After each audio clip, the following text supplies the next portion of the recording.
I was going to open this video with a character summary, but that road is long, and you all know it. So instead, we're going to skip right to the end.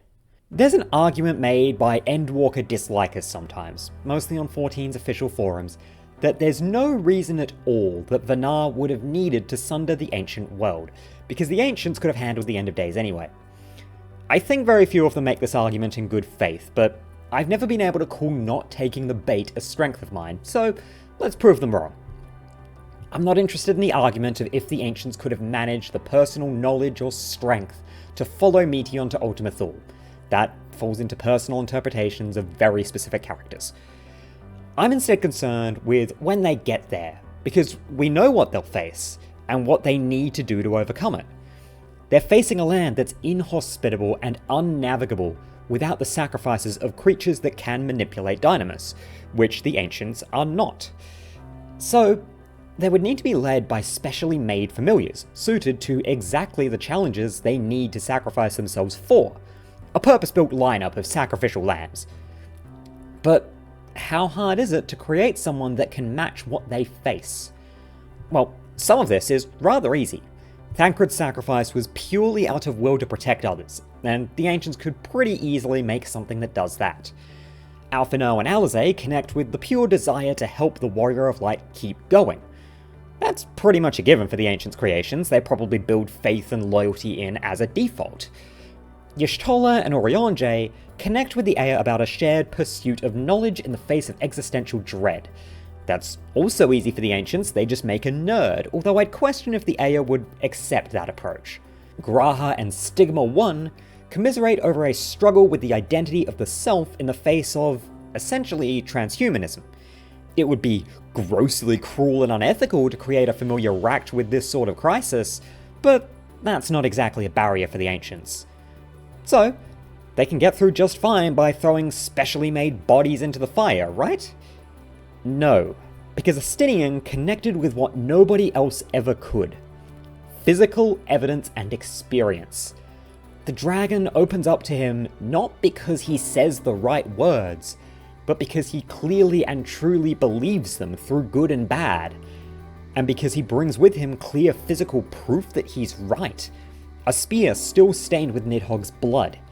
He knows dragons have a future beyond their star, even if it's not an ideal one, and he can show you. That's not just something that no ancient could do.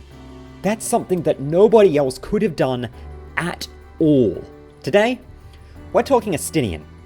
How he became the most important character in Final Fantasy XIV. And what the most important character in Final Fantasy XIV does now.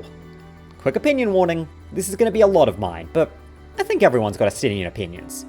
After all, he's the only character to get a whole expansion.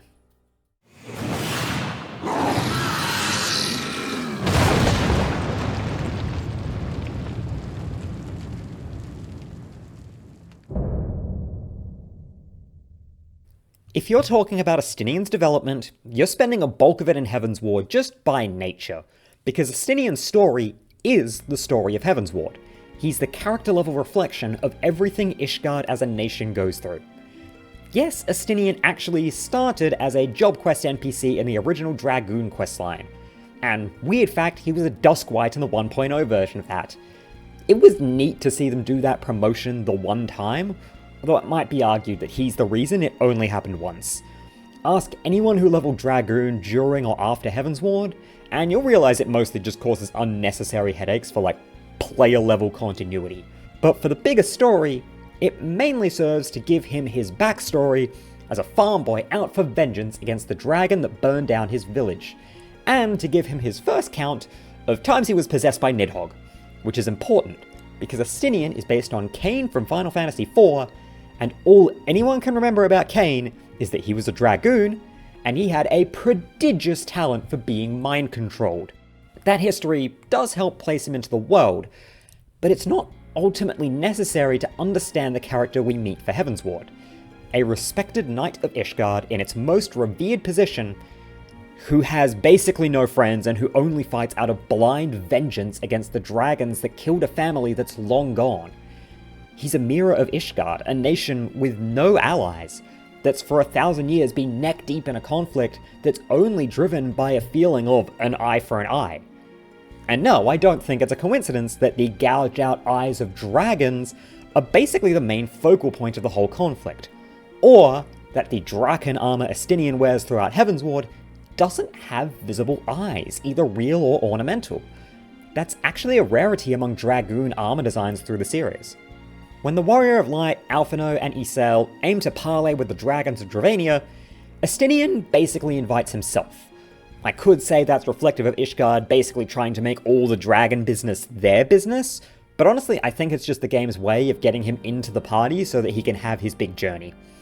He's basically the worst pick you could find for an Ishgardian to send that isn't one of the Archbishop or one of the Heavensward, but he's who we get. From here, Estinien's immediate journey is basically to get on the right side of history around 3 specific people or groups, each of them being, in some form, a people who Ishgard also needs to learn better about. In essentially arbitrary order, first we have Ysel and the Heretics, people that are not only marginalized by the conflict, but who also recognize the inherent injustices of it. Essentially, Ysel's crime in the eyes of Estinien and Ishgard was just her being right years before they were, and they just needed to catch up to her. Second, we have Hraesvelgar and his horde, the dragons that could be Ishgard's allies, and were a great many years ago. Here, Estinien learns that the dragons aren't a monolithic force that he has to keep fighting, that there are dragons that actually do want peace, and are just as weary of the war as anyone else. These are the people Ishgard needs to pursue that peace with, they just need to recognize their existence and independence from every other type of dragon. And finally, Nidhogg and his horde, their actual opposition in this war. Importantly, Estinien doesn't need to learn that this is an invalid fight. Nidhogg's every line might as well be "fuck you" shouted at full volume, and the answer isn't to just throw down arms and embrace peace. Estinien does learn that this is a legitimate war. It's just that it's exactly as legitimate to Nidhogg for exactly the same reason as it is for Estinien. Blind vengeance on behalf of people far too dead to have any say. Nidhogg's not going to stop until he kills who he thinks is responsible, in just the same way that Estinien won't, but at least Estinien grows enough to recognize that he should draw a line, that this should end. And draw a line he does, in Nidhogg's goddamn blood, which he is then completely coated in. This point is where the meme of Estinien doesn't bathe seems to come from, because he just never washes this off. For what it's worth, in-universe there is a reason. He says at one point that he's tried to wash it off, and it's not coming out. It's just a very offhanded line that's pretty easily forgotten. So yeah, that part's not his fault, he does indeed wash. That said, I do just assume he smells terrible from this point onward. All that, though, is separate to the actual purpose of that bloodying. On top of being set up for later, it's also a rather literal reflection of the blood now on Estinien and Ishgard's hands. Yes, they won this war, but it's not a clean victory or a proud one, as Estinien is the first to realize. Estinien takes a bit of a back seat for the rest of Heavensward. He's there for a bunch of it, but it's Amalric that takes the lead as the Archbishop recognizes that the war he was using to control the populace is over, and he has to get desperate. There is something to say in this whole Estinien is Ishgard metaphor that he never shifts from our side during all this, though. I think Estinien's there as, essentially, the first of what will be many Ishgardians. If the man who started the expansion as almost literally a racist cop can be convinced by the truth, then the populace at large can be convinced too. Which is, a bit optimistic, but I'll allow it. Estinien is there for both Haurchefant's and Ysel's deaths, which I am, honestly, surprised people don't hold against him. He's standing right there at the vault, and he doesn't lift a finger. I'll grant that for Ysel's death, he's on an airship quite some distance away, so he definitely couldn't have done anything. It's not like he's capable of great leaps through the skies or anything like that. He gives a brief statement of mourning for Ysel afterwards, though, which I think is supposed to count for something. Honestly, Ysel's mistreatment is a whole thing, but today we just have to call this the best we get and move on.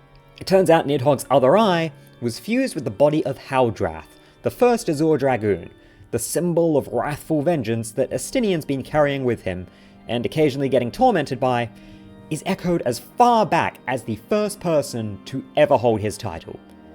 That eye is what the Archbishop uses to power his transformation into a primal, into King Thordan, taking the image of the man who started this whole war, and turning the body of Haldrath into his blade. Which, hot damn, just saying that metaphor smacks you with how heavy it is.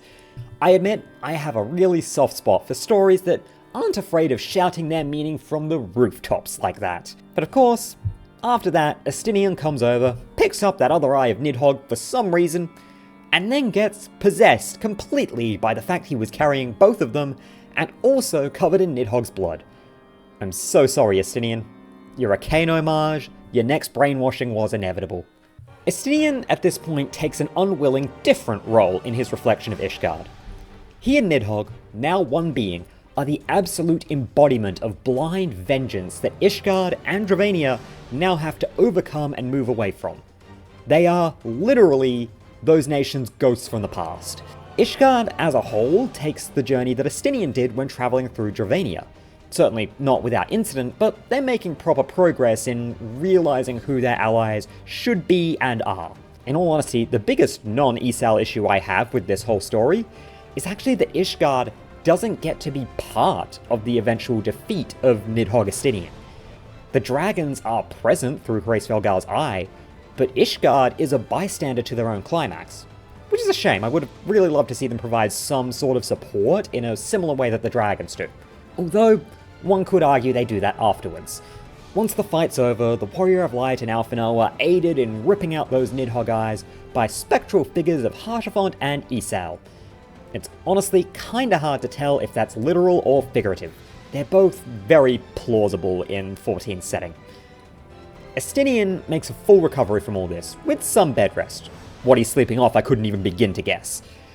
In Heavensward's patches, his last little piece of story is a mention that he travelled to Azazlar in private to leave flowers for Isel. She deserves more than that, but I do really like that part. So, there we have it. Heavensward, the Estinien story. But what does the man who was the heart of an entire expansion do after that expansion?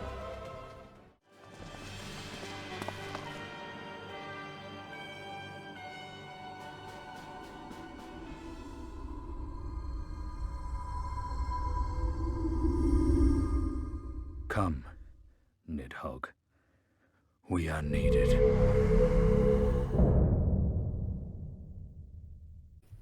The next time Estinien turns up, he's blown up a Garlean cannon the size of a building. And if you wanted to start a new era with a bang, that's how you do it. You could argue this is the first time we see Estinien step up as a serious force in terms of power level, whatever that means in 14. Before now, he was just a pretty good fighter that occasionally got into some big, weird situations. Reasonably, nowhere particularly stronger than other Job Quest NPCs. But now, he's setting himself on his own level, a level that will continue to escalate. And I do think that part of this scene contributes to Estinien's future. But I think the most important part to it is a bit quiet. See, Estinien's got a makeover. He's still wielding the same spear, that same blood-stained Gaebold, now evidently rechristened Nidhogg. But he's also got new armor. In game terms, this is the Stormblood artifact set, the True Blood set, so Estinien continues to be the iconic Dragoon for the game. He's just updated his glamour. But, as we learned in a later short story, this particular True Blood armor was gifted to him by Hraesvelgar, and was blessed by Ratatoska 1,000-some years ago, and that Estinien has named Iceheart. Estinien now carries into the post-Heavensward game every figure that was important to Heavensward. Well, except Thordan, but fuck him. While Estinien's travels in Stormblood mostly remain at a vast distance to the events itself, it turns out he's been pursuing the Eyes of Nidhogg, which at this point have been taken by the Warriors of Darkness, given to Ilberd, and used to summon Shinryu. And after that showcase at Caes Drambania, he turns up after the Shinryu trial to destroy the Eyes, and then he's just gone again. Well, he's gone unless you've been leveling Dragoon. If you have been, then he makes his triumphant return to his home questline after his absence in Heavensward. Stormblood Dragoon is about a dragonet from Hraesvelgar's brood named Orn Kai, who's looking for basically his stepmom Fornem. Fornem was from Nidhogg's brood, but had a relationship with Ornkai's dad, whose name I'm just not going to try. Fornem apparently flew east to avoid Nidhogg's call, and that succeeded in terms of not bringing her under Nidhogg's rage, only for her to have lost her senses anyway and basically gone feral. Estinien turns up right at the finale, having heard about a dragon hunt, which is a very unusual thing in the Far East. Well, it was when the quest launched. It got a lot more common shortly after. Estinien encourages Ornkai to call out to her. He gives it a valiant effort, but the day turns out saved by Ornkai's dad. I'm still not pronouncing it. We learn here that Estinien's been acting as a general intermediary between man and dragon, but evidently it's a role that gives him a lot of time to pursue other interests. Still, on top of literally wearing Heavensward, he's ensuring that the journey undertaken in Heavensward continues. These two prongs of Estinien's Stormblood appearances make it clear how exactly Estinien, aka Heavensward the man, fits into the game afterwards. His personal story is essentially epilogue to Heavensward, carrying its themes and lessons directly into the future, at least for now. Estinien does two major things in Stormblood's patches. One happens in-game, one in a short story.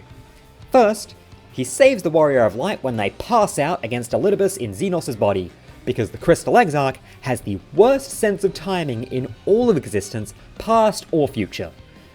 We don't see what happens to us after that, but we do learn that it's Estinien that bailed us out, and he carried us all the way to Ishgard, which does seem like it's saying that he fought off Elidibus in Xenos' body, at least briefly, so another combat credit to it.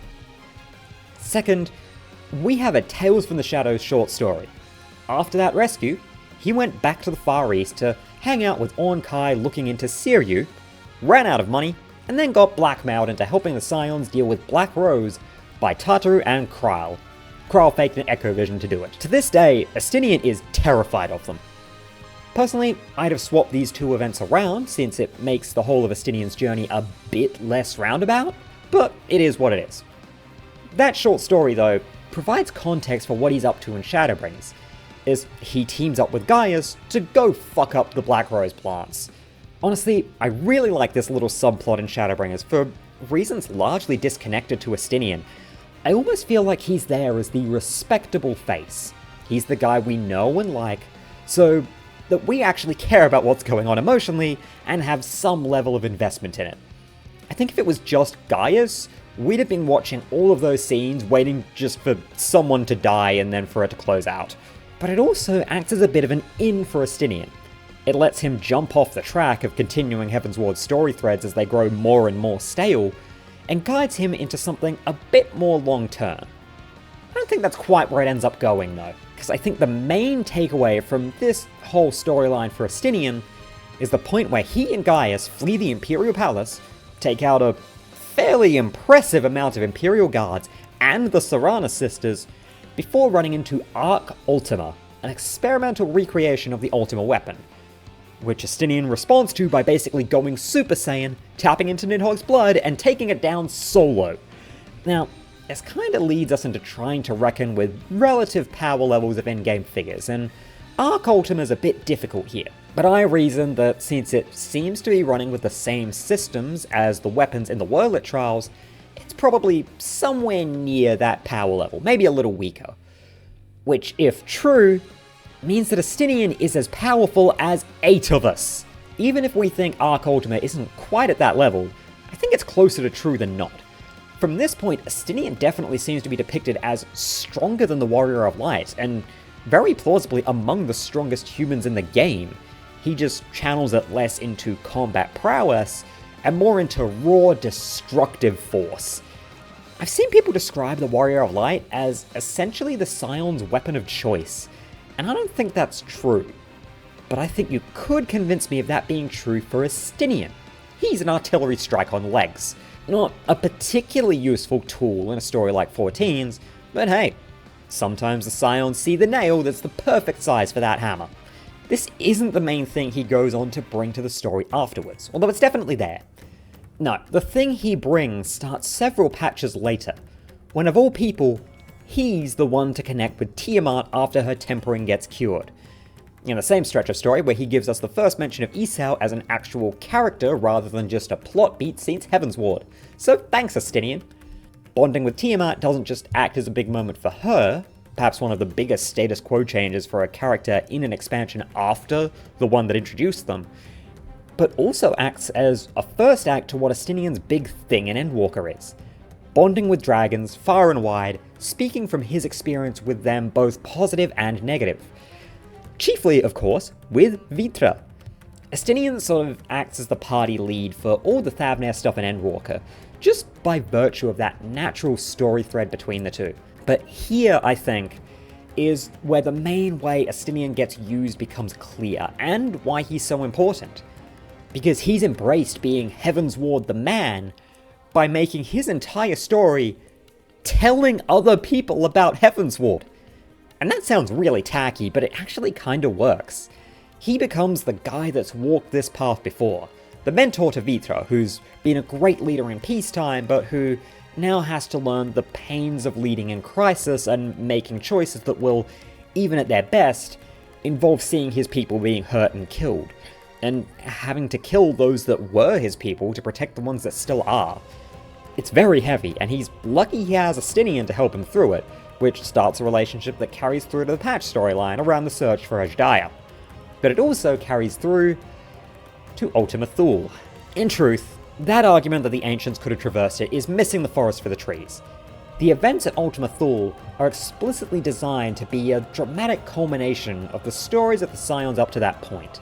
It's a series of personal stories. Thancred showing his wholehearted will to protect those he loves, the culmination of his arc with Minfilia and Reen. Alphinaud and Alzay embrace the unknown and their trust in the Warrior of Light, as they have in their own journeys.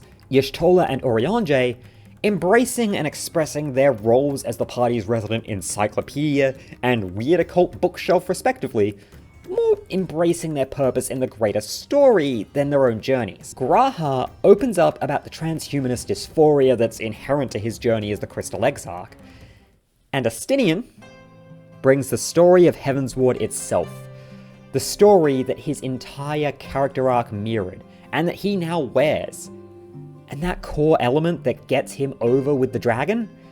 That very blood on his spear that Estinien's never rid himself of. Estinien is Heavensward. He's the most important character in the game because no other character embodies an entire expansion. Debatably, the most important expansion. In fact, I noticed something about his treatment. 14 doesn't quite treat him in the way that you see even major supporting characters get treated.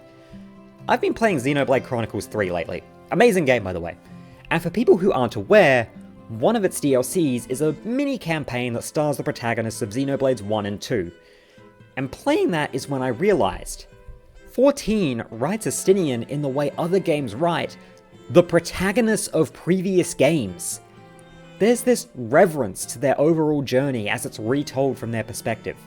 The vague but typically positive view of their life afterwards that suggests they continued that journey.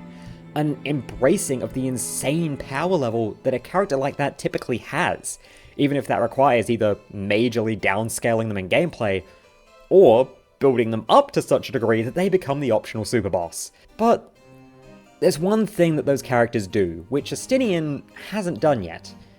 Eventually, they all stop. The ex-protagonist moves on somehow, either the story ends or their part in it does, so as to not overshadow the story that is going on. But Estinien doesn't show signs of it. He's coming to Dawntrail too. So, let's indulge in a tiny bit of fanfiction. What do you do with Estinien now?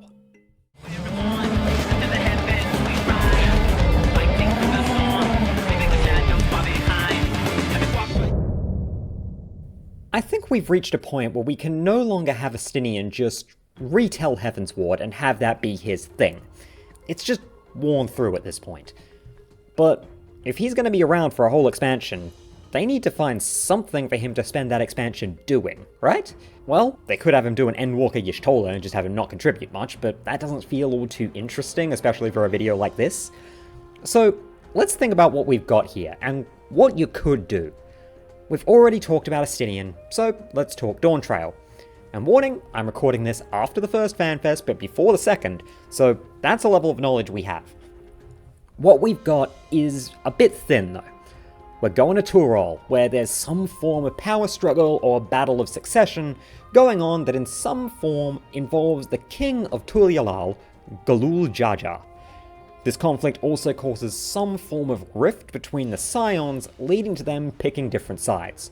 It's unclear right now if this is going to be something we'll get to pick our side for, or if we just get put with one. Personally, I don't think we're going to get a choice because that seems developmentally complicated, but we are going to need two sides that have legitimate claims anyway, so for the purposes of this discussion it doesn't really matter. Now, if there's one thing we know about Estinien, it's that he's got experience in national power struggles. Not just in the Dragon Song War and its aftermath, but also Thavnair's more existential struggles. We're definitely looking at a situation where he's going to have a strong opinion. The question then becomes though, what side could Estinien and other Scions be taking that wouldn't necessarily be unanimous? I've talked to some friends about this to ensure I wasn't just talking complete nonsense, and we all generally agree Estinien's not actually a leader. He's happy to be the tip of the spear, but he doesn't want to be the one holding it. So, whatever side he'd take, he won't be the head of it. He'd be following someone else. However, it should be noted that Estinien himself doesn't actually have particularly strong personal loyalties within the Scions.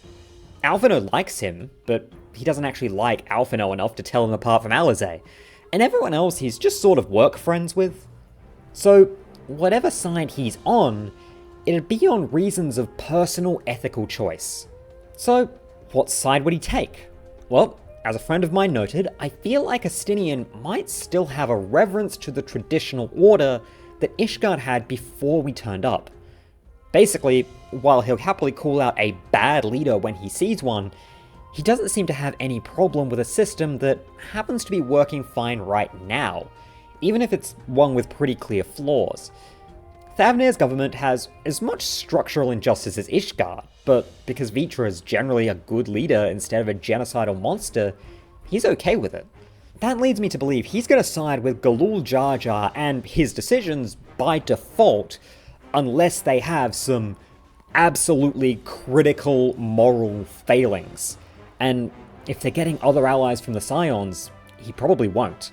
Who's alongside him, I could take some guesses. Kral's got a letter clearly from Turol, and data miners have actually confirmed that it's addressed to Galuf Baldessian from Galul Jaja, so she's on deck and possibly taking a leadership position. Inversely, it sounds like Thancred and Oriange are getting a separate call, possibly for the other side. Everyone else is an unknown, but I could see a lot of good drama in Alphinaud taking a position contrary to Estinien here. And much like he did in all his previous roles, Estinien would essentially be his side's blade, the heavy rather than the leader. This would bring him to an interesting place where he'd have to grapple with just what he does stand for as a person. He's taken his stand, but why?